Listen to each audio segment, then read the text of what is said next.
This is our first webinar of the Hydrogen 101 series. We're concentrating on community engagement on this one, and we're lucky to have Madeline Schoenberg, Director of Research at EFI, to walk us through a report that they put together and released in February. A lot of you on the call may have already participated in that, but we've asked Madeline to kind of dig into some of the regional data and regional analysis. And actually, we hope to tag with EFI around regional hydrogen stuff in the future as well, too. So I hope this is a very good, fruitful conversation and discussion for everybody on the phone today. And so we're going to start today with just some updates from the Regional Workforce Initiative, and then why we're doing this, and some of the stuff around hydrogen that we're up to this year.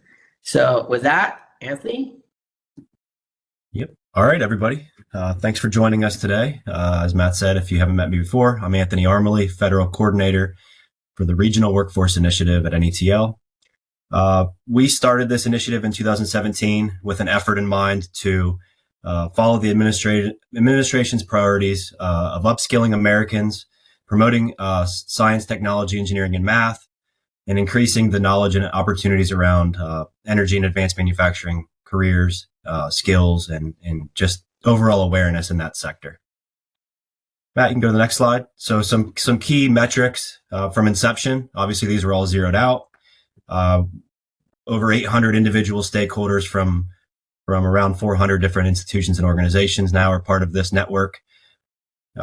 We have a monthly e-note. If you're not subscribed, momentarily I'll put a link in the chat, and you can scroll down about halfway, and there's a button to click where you'll subscribe to our monthly e-note, where we currently have over 300. Put in different funding opportunity announcements, high level newsworthy items coming out of our lab, any upcoming events. We share information with some of our partners when they ask us to, and then we have a workforce resource section in there towards the bottom. Have had a lot of very good feedback on the monthly e-note, so if anybody in the future has any comments or suggestions to make it better, we would appreciate that. Next slide. So just giving you a quick update here before I pass it to Madeline on what we're trying to do with some of these emerging occupations and workforce development type updates. So really what we're trying to do right now is we're striving to be a resource and a hub for all carbon management technologies and their workforce implications. We've started with, on our website, you'll see a methane and hydrogen technologies workforce resources page. So basically the idea behind that is pulling information from different government websites on those topics and putting them into one link. So if you were to go look for hydrogen workforce information, instead of having to find 5 different, government pages on that, we're trying our best to pull it all into one, right on our RWFI website. Again, I'll share that here in a little bit. Next slide, Matt. So, but what we really ultimately are trying to do is to create workforce dashboards around these emerging occupations with carbon management. And our plans for hydrogen include these center areas around some benchmark activities. We want to host Hydrogen 101 series webinars to inform the public, to inform people that may not even really know much about hydrogen. How does it work? Why is it important? How does the community get involved? What types of jobs come from that? What kind of skills do you need? So we're hoping these Hydrogen 101 informative sessions that are no more than an hour long every couple months will help to bridge that gap. We want to leverage our RWFI network to have these discussions around hydrogen, jobs, workforce. We have a focus group that we're trying to build out when it comes to education and workforce, kind of a best practice sharing, workforce readiness, and awareness index, skills taxonomy, and I'll talk a little bit about what we mean by that, and skills matching. And then I'll also talk about possibly creating a workforce playbook. We found one in Australia that was created that seems to be really beneficial for that country. But that's something I think would be valuable in the United States as well. Next slide, Matt. So this is just a sampling of what we'd like to do, skills mapping and job projection towards a workforce dashboard. As you can see, we partner with Julius Education on some different activities. And they're basically putting in real data sets and incorporating that based on location of where hydrogen jobs can be predicted and delta between where people that we feel have the certain skills necessary located. and it's a map, with green and red that shows the differences in where these projections are. I think there's going to be a lot of value in that. It can be localized and contextualized to the opportunities and challenges when building that requisite hydrogen workforce. So these are the types of things we think are going to bring value. Some different data points and mapping it out for the public to see. Next slide, Matt.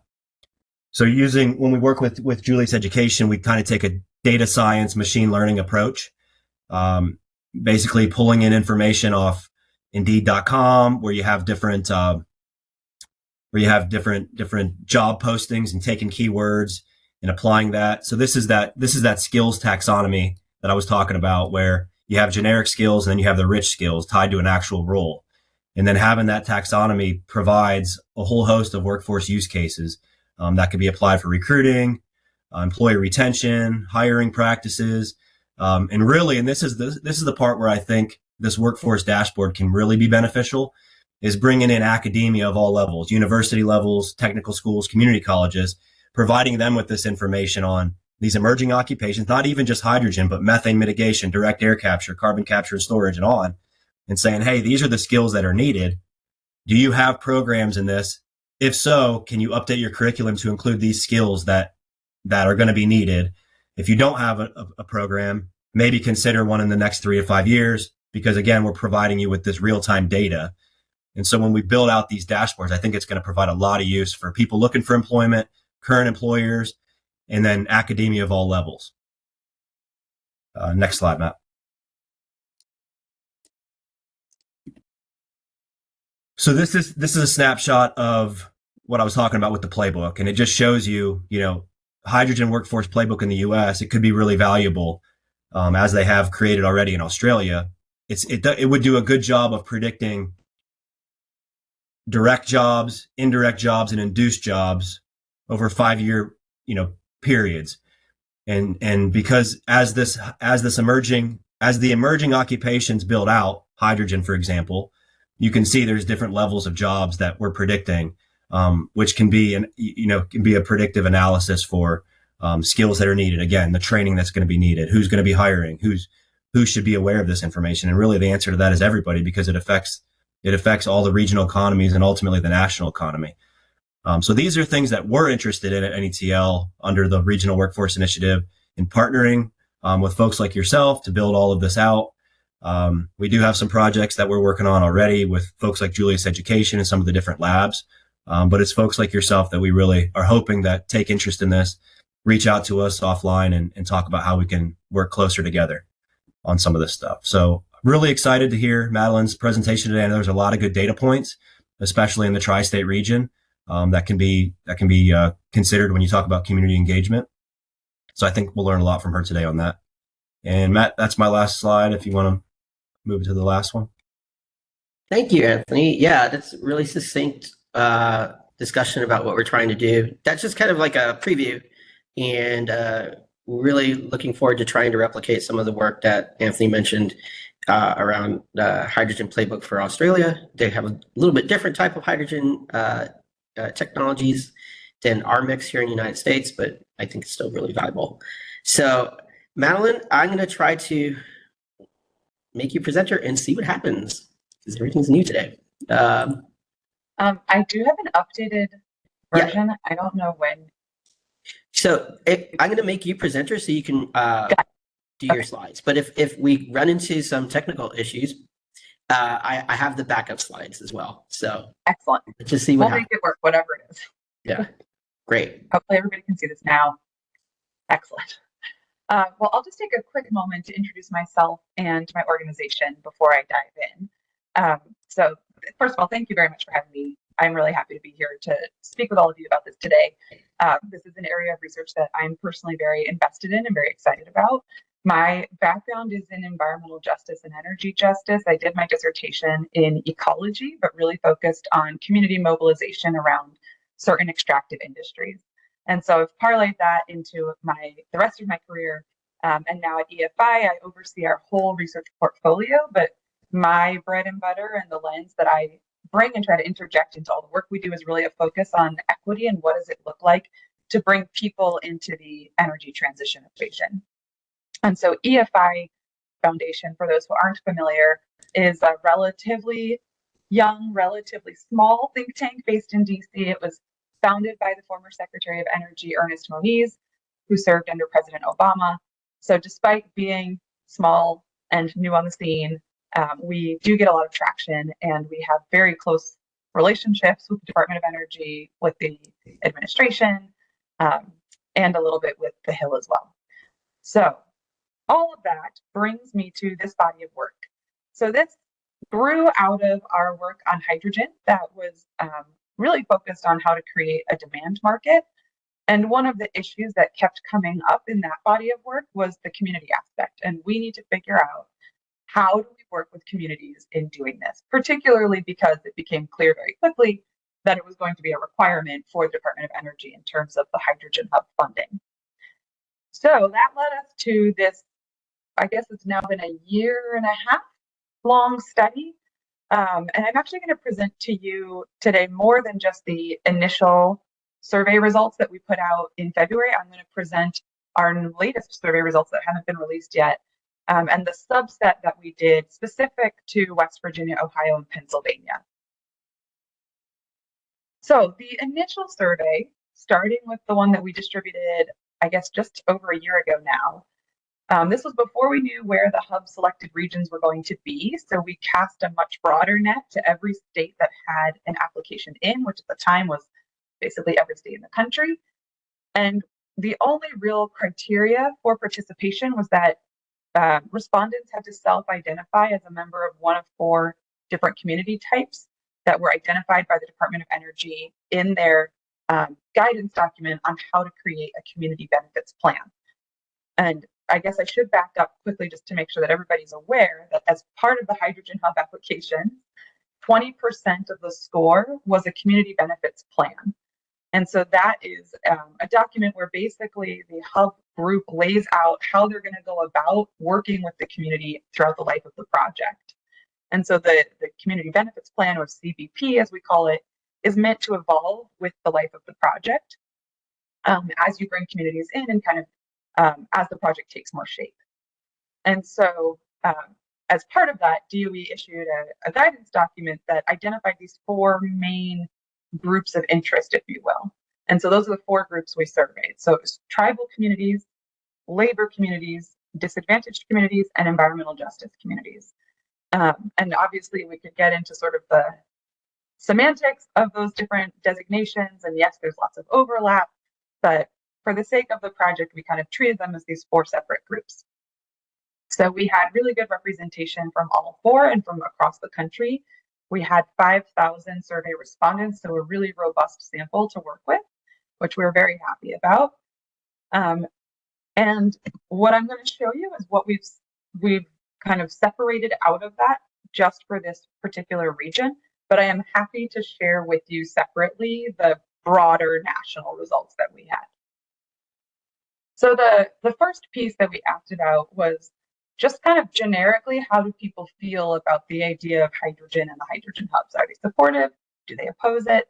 And what we found, broadly speaking, was a lot of support. And you can see that even in, I'll call it the tri-state region, there wasn't a whole lot of difference in how those states reported feeling. I mean, yes, 81 versus 65, there probably is some significant difference there, but still the majority support, a really small minority oppose.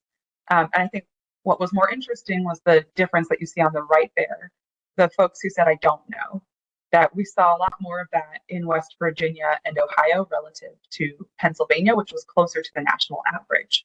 So I thought that was kind of interesting when I looked at this, that those 2 states are, you know, kind of well above the national average in terms of not being sure, which I saw a comment pop up earlier about information being important, particularly in these places, and I think this speaks to that.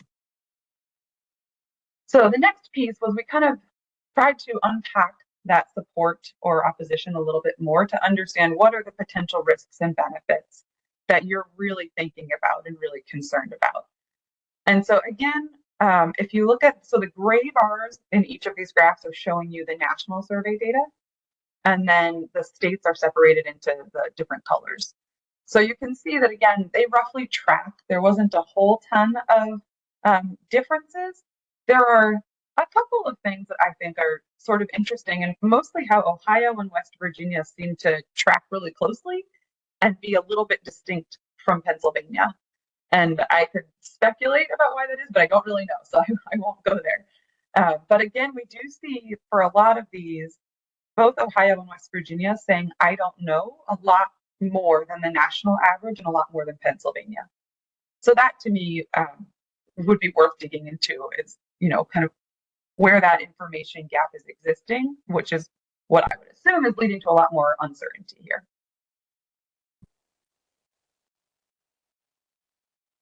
It's not clicking. Don't know why it's not advancing. Okay, there we go.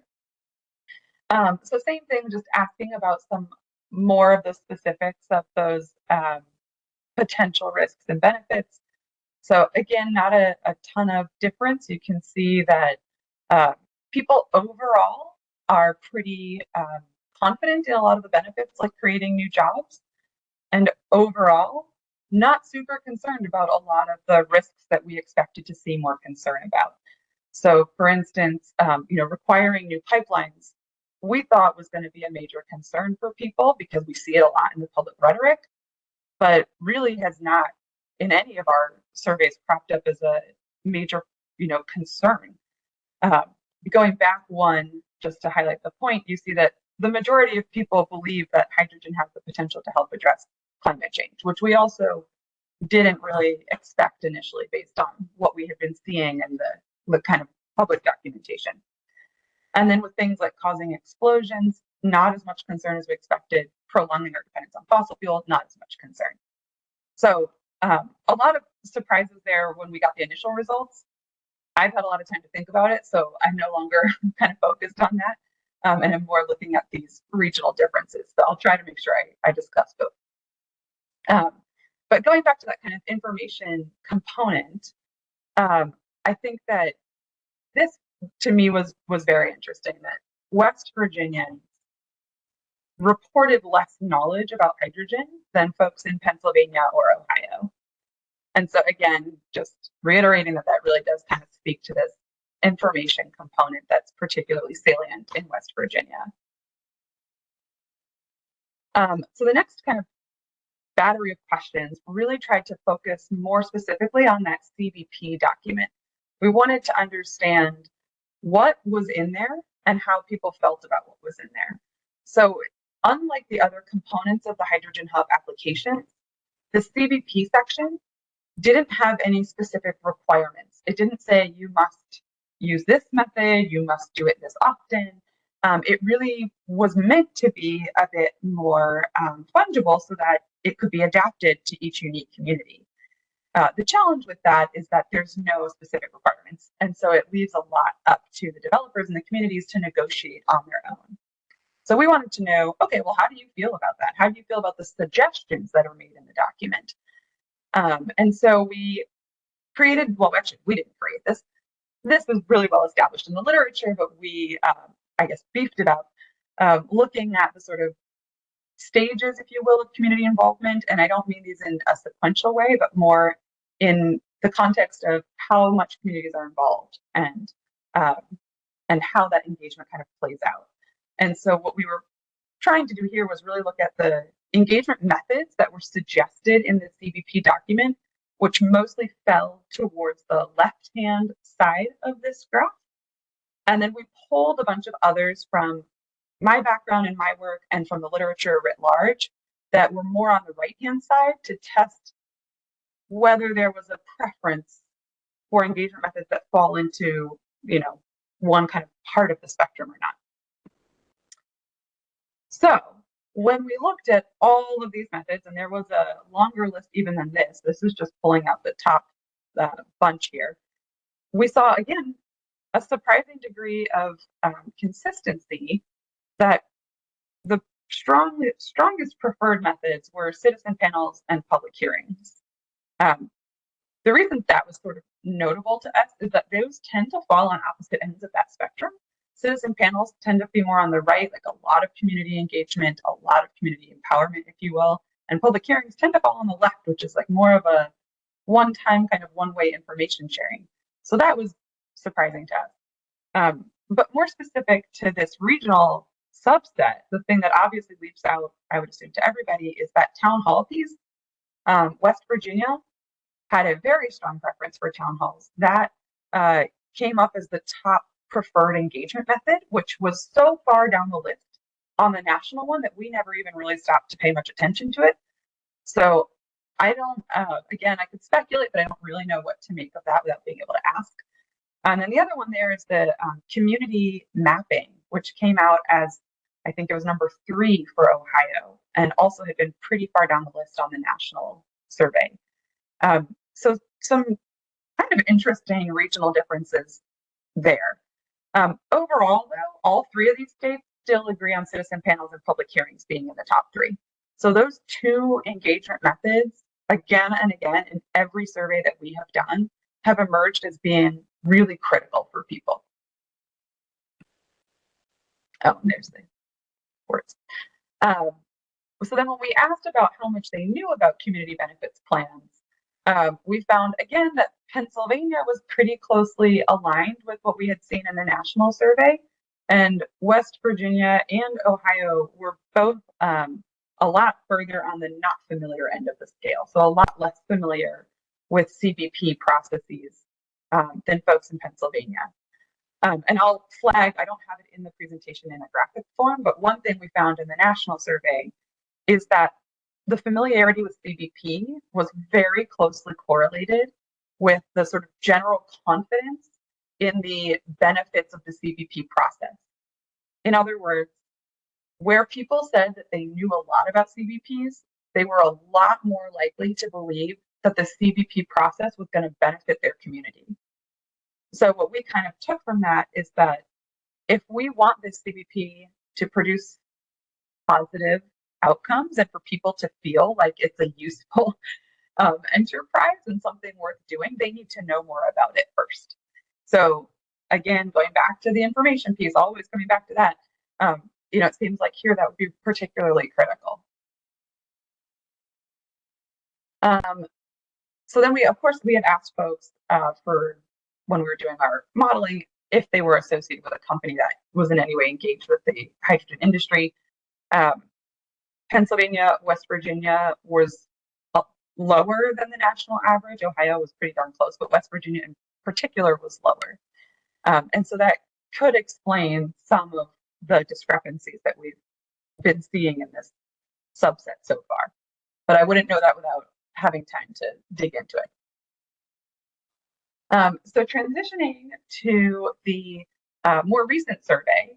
So after we did that initial body of work, and there's a lot more there that I'm happy to send over. I was trying not to cram too much in.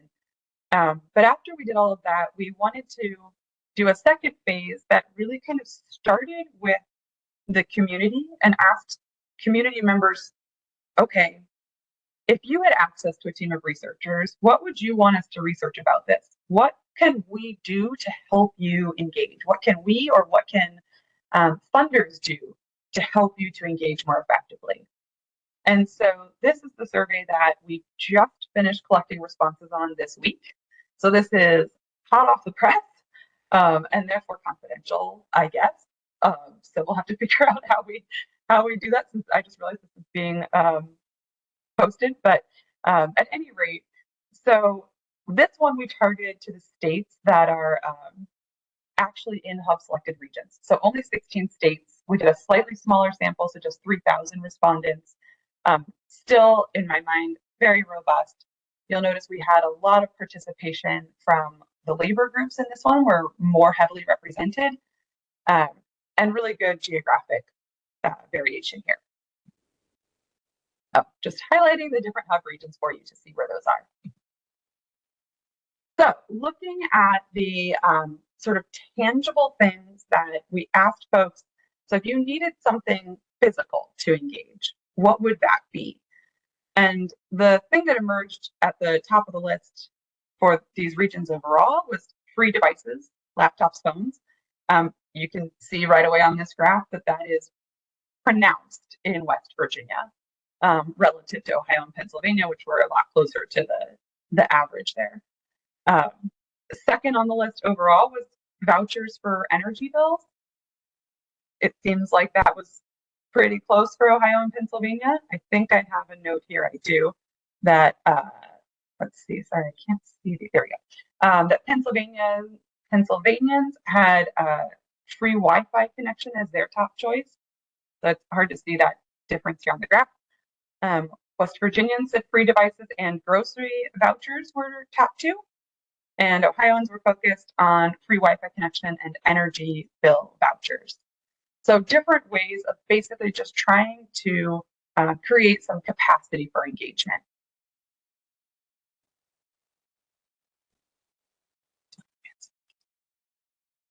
Okay. And then we asked, okay, so aside from these sort of physical things, what are the other things that would help you to engage? What else do you need? And the top two things that came out across the board were trust and safety. And so what we did that we haven't had time yet to analyze, but will be released at some point in the next month to two, is we asked follow-up questions about that. So what are the first steps to doing that? If trust is number one, what's the first step to gaining trust with you? What does trust even look like to you? What does safety mean to you? And so we have a lot of qualitative data to dig through in the responses to those questions that will be forthcoming. And again, as you can see, there wasn't a lot of variation with the Pennsylvania, West Virginia, or Ohio responses. Trust and safety was pretty consistently top two. Then we asked folks, okay, so what are the means by which you would like to be contacted? How do you want to be, how do you want people to get in touch with you? And top two were email and text pretty consistently. Oh, yes, I can. Sorry. West Virginia. Here's West Virginia. So, yeah, pretty consistent, I guess. The only difference that leaps out to me is the switch here right in the middle of 3 and 4. So respect was number 3 for the population as a whole. And it looks like that was swapped for West Virginia, so that a commitment that community feedback will actually affect the project is number 3. And it's a pretty close third to safety and trust, to be fair. And then Ohio looks like it tracks a lot more closely with the overall responses. If anything, looks like safety might even come out a teeny tiny bit ahead of trust, but pretty consistent. Yeah. Okay. Thanks for that. So yeah, getting back to this, email and text came out as the preferred means of contact. Now, I will be the first to say, I don't know how we get people's email and text. So that is the next question. Okay, well then how do we actually facilitate that? But, I think it was worth noting that people really, like a lot of the methods which aren't displayed here that people rejected were things like having someone knock on their door or having somebody send them a flyer or post a flyer. So, they really preferred these more kind of personalized, coming right to you, but yet not with like a human interaction necessarily kind of way. So then we asked, okay, then where do you want to be reached? And the top 2 that were basically tied were community centers and at home. So strong preferences for those. Again, you can see looking at the different states here, at home, still top choice for everybody. Community centers, less so, particularly in West Virginia and a little bit in Ohio. So some difference there, that more of a stronger preference for at home. Then we asked about the frequency with which they would want to be contacted. So we offered, kind of standard set times like daily, weekly, monthly, annually, etc. And then whenever there are things happening that are relevant. So like if there's a meeting or if there's a decision to be made, would you prefer this kind of situational frequency? And we were a little bit surprised to find that, generally speaking, respondents as a whole preferred weekly communication. Except again, you can see West Virginia is a little bit of an outlier on that one, with a much stronger preference for when specific things are happening is when they would want to be contacted. But it looks like, second choice would be weekly. And then Ohio and Pennsylvania track a lot more closely with the general preference for weekly contact.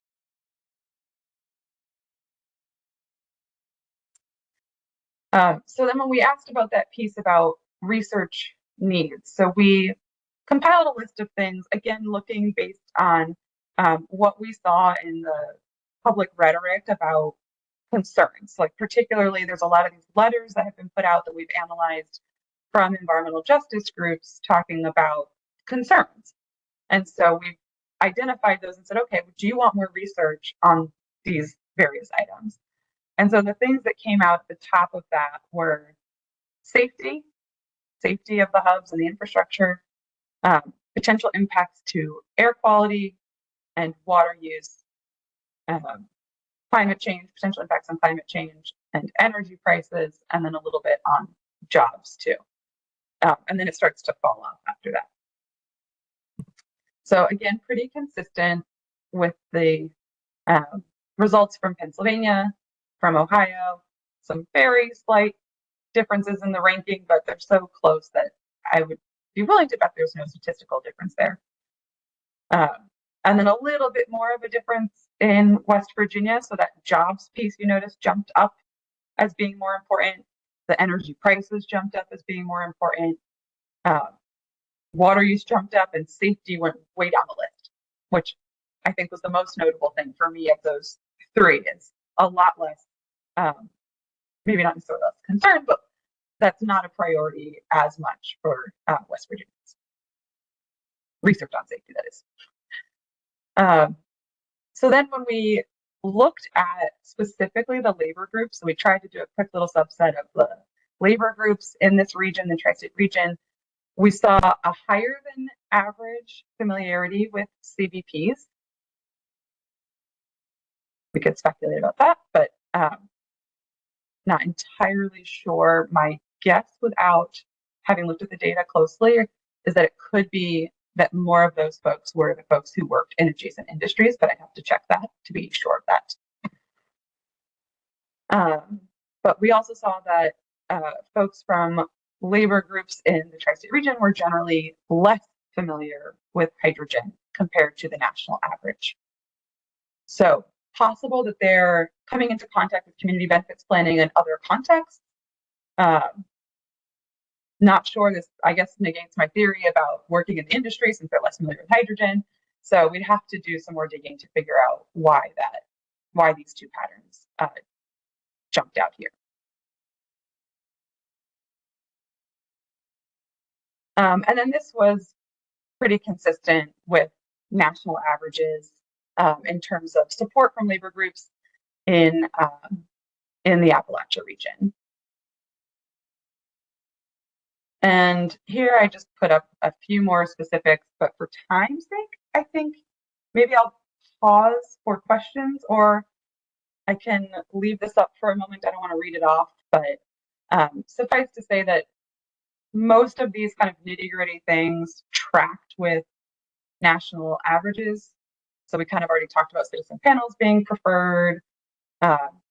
One thing that we didn't have a graphic for was binding agreements. So that's community benefits agreements, community workforce agreements, project labor agreements, et cetera, a whole host of legally binding agreements. And so we asked respondents whether having a binding agreement would make them more likely to support a hydrogen hub, and the answer was overwhelmingly yes. And so that was also correlated with a lot of the familiarity with CBPs. They were more likely to feel like binding agreements would garner more support and would produce better benefits. And so that was all consistent with the labor groups in this region, viewed that consistently with our other respondents. So no major differences there. And then there was just a couple more. Again, nothing really different from what we've already shown, but just a subset of the labor groups in particular in this region, showing some consistency. So I will pause there. So Yeah. I think one of the initial questions I had was, what do you, what's the, like, how would you like this information to be used by these communities? And can you share any, like, are you modeling this after anything? Has this kind of stuff been done before, this type of analysis, and then maybe some best use case studies that you've thought through before with other technologies? Or is this kind of this approach kind of new? Like, what you're really doing is doing a very analytical approach to understanding what engagement is and looks like, at least in the hydrogen sector. But I wonder if this has been done in, like, you know, in other energy technologies like petroleum or oil and natural gas plants. And I'm thinking about kind of like the Shreveport area in Louisiana. And so, yeah, but simply, what do you think? How would you like this data to be used? Yeah, so I'll break this into two pieces. So how we'd like it to be used. We are definitely gearing this more towards the hub developers and the Department of Energy, rather than to the communities themselves, since they are the ones who are really leading the engagement efforts and the CBP efforts. So our hope, and I think at this point it's more than just a hope, it's become reality, is that they have really utilized this. So when we first started this work, the 7 hub selected regions, only one of them had citizen panels identified explicitly as a method they were going to utilize. And by the time we published it, and we had been having lots of conversations with hubs, they all had made commitments to using citizen panels. So we are hoping that it will continue to really inform the way that they are approaching their community benefits planning and their community engagement efforts. And then the piece about kind of the novelty or how this has been done or tried elsewhere, there have been lots of surveys done about how people feel about hydrogen. To our knowledge, this is the first one to focus specifically on the community benefits planning process and how folks are feeling about that. It is definitely the largest survey that we know of by a good bit. It's just specific to this domain, that is. And so, we do hope that by using a survey, first of all, rather than interviews, we are able to do a lot more quantitative analysis. And so we're able to kind of say with some statistical significance that these things matter and that they have certain correlations. And so that feels like a valuable contribution. And, the other thing that we went into this kind of curious to learn was, we hear a lot that every community is different. There's all this variation. And while that is absolutely true, and we're not trying to undermine that, one of the big takeaways for us was that there's actually a lot of consistency across the country in how people want to be engaged. And so maybe the particulars of what they would want in their agreement vary, but the process by which they want to be, brought into the conversations, there's not as much variation as we might have anticipated. And that, to me, suggests that we can come up with a set of best practices and a kind of common starting point from which to operate, with the knowledge that everything will, of course, need to be tailored to each unique setting, but at least we can have a common framework to begin. And so that, for us, was a really big takeaway. I'll read one question off of here from Justin Ross. I may have missed it. What's the breakdown of respondent locations that you focused on? Rural versus urban settings, proximity of higher populated areas. I think you took what we had asked you to do is take a subset of Pennsylvania, Ohio, and West Virginia. But I think this ties up to, you did a larger report that was nationally in coverage. Yeah. Well, and to answer the question about the rural versus urban, so we did not put parameters on that when the survey was sent out, but we did do analysis on that after we received all the data back. And so we looked at proximity to hydrogen hub infrastructure, we looked at urban versus rural, and we found no statistical differences, Wow. statistically significant differences, based on any of those factors for the things that we looked at. I'll start getting to the questions here as well.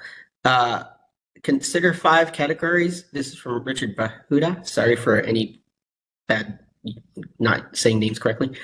Consider 5 categories: state officials, congressional officials, industry in general, a project developer, an outsider like public citizens. Which of these groups is more effective in getting action started, especially in more Appalachia areas of the Appalachian? In other words, how do you get the citizens of a state willing to support a new initiative? That is work that we're doing now. Okay, great. To answer that question, we are doing 2 things to try to answer that. One is we're doing a deeper dive qualitative case study analysis. So we're looking at binding agreements that have been developed in various energy sectors over the last 25 to 30 years, and doing dozens and dozens and dozens of interviews with the folks who were involved in developing those to try to ascertain some of that, to try to learn, who were the folks who initiated, how did they initiate, how did that play out, what lessons can be learned from that. And then the other thing that we're doing is we're doing another survey, this one testing information about hydrogen and who that information is coming from and how that impacts people's support for the project or not.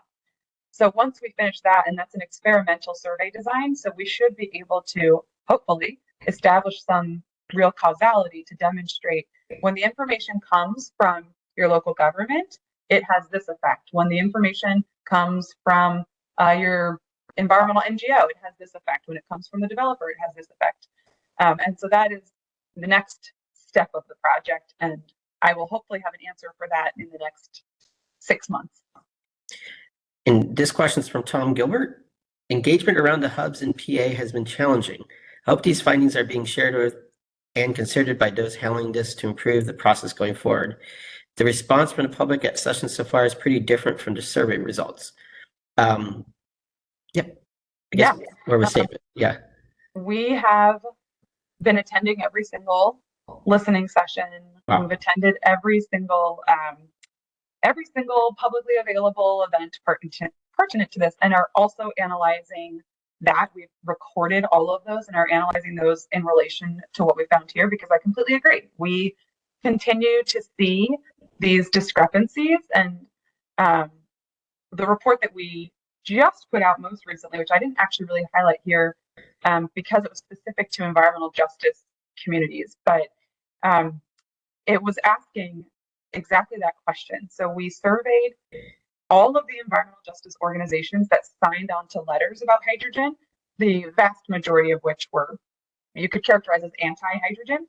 And we asked them, why do you think we see this huge discrepancy? Why did our survey respondents respond so positively about hydrogen when your letters and what we see here are, a lot more negative about it? And the responses we got were primarily that they felt like the survey respondents were not well enough educated on the issue, and that they were not adequately reaching their constituents in informing them about the potential dangers and risks of hydrogen. And so there's more there. I will happily share that fact book as well, but that was kind of the gist of why they thought that difference existed. I know it's really tough. We've been trying to work with the University of Pittsburgh to develop measures of community sentiment, but are indirect, that are kind of like behavior linked and not like direct questions. And it's really, really tough it's a tough question.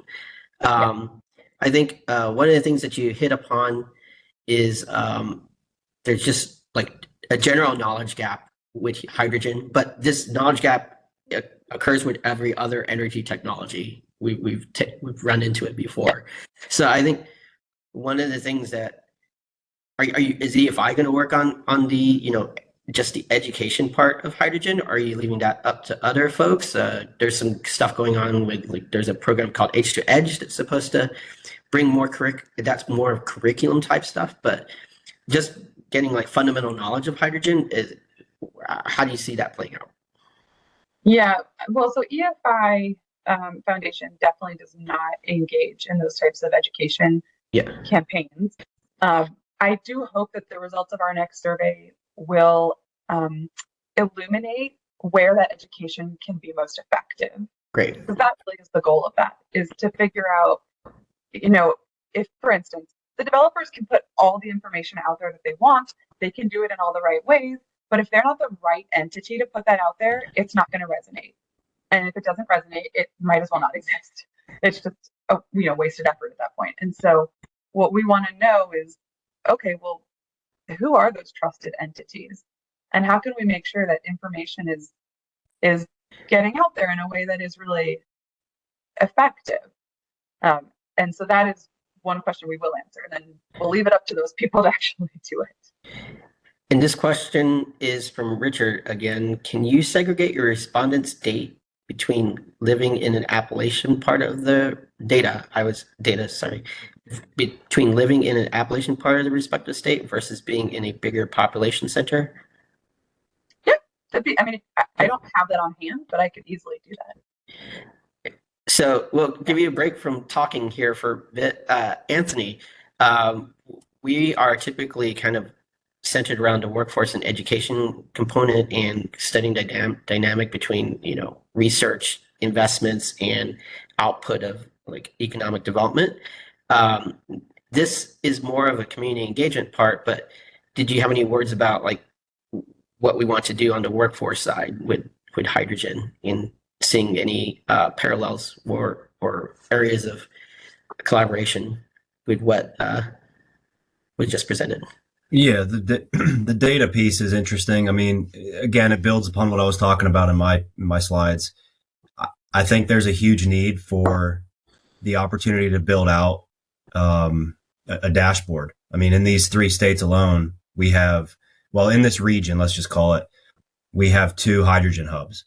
And so when you have 2 hydrogen hubs, you're talking about an opportunity in just this area for a massive development of jobs and build out of certain skills.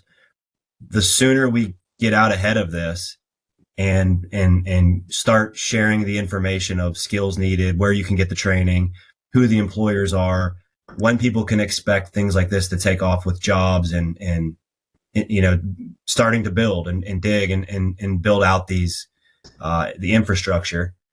I think the better off we're going to be in the long term, because the longer we wait to build it out, the longer it's going to take to actually make some action happen.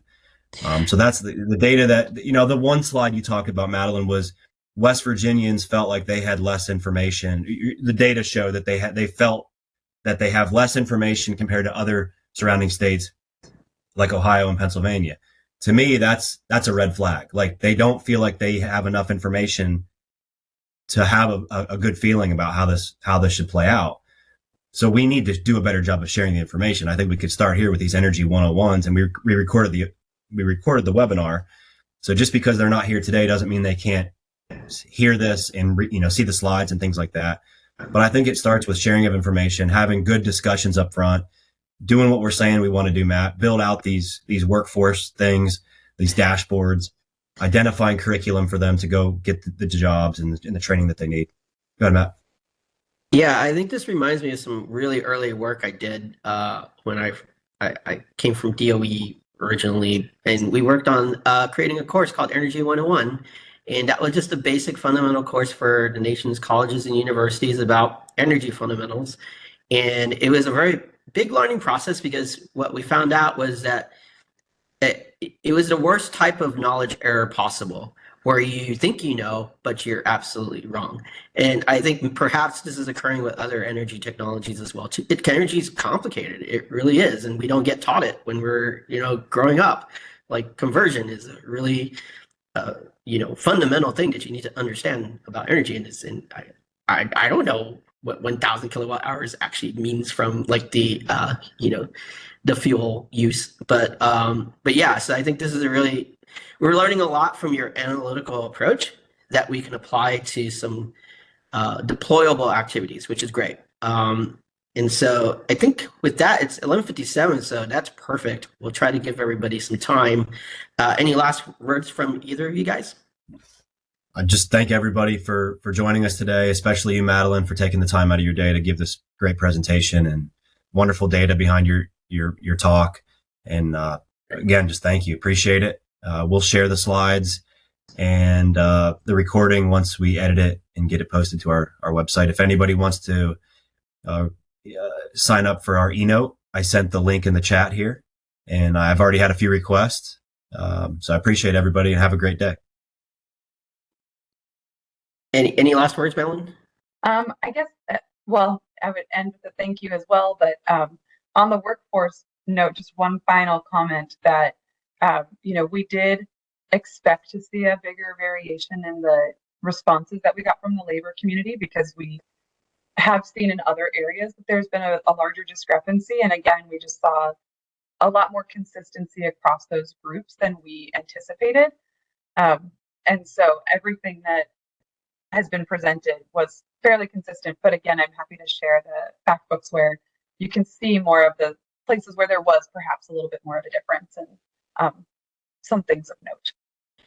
Yeah, I'll end on that. All this information and upcoming information is based on a lot of good reports that EFI has been producing in the past couple of years. You can find them all on their website. So if you want to dig in deeper into the data, I would suggest anyone on this call going on there as well too. All right. Well, thank you, everybody. That was really great. Sorry for the technical challenges at the very beginning. We'll get it right one of these times. Talk to you guys later. Have a great afternoon. Thank you.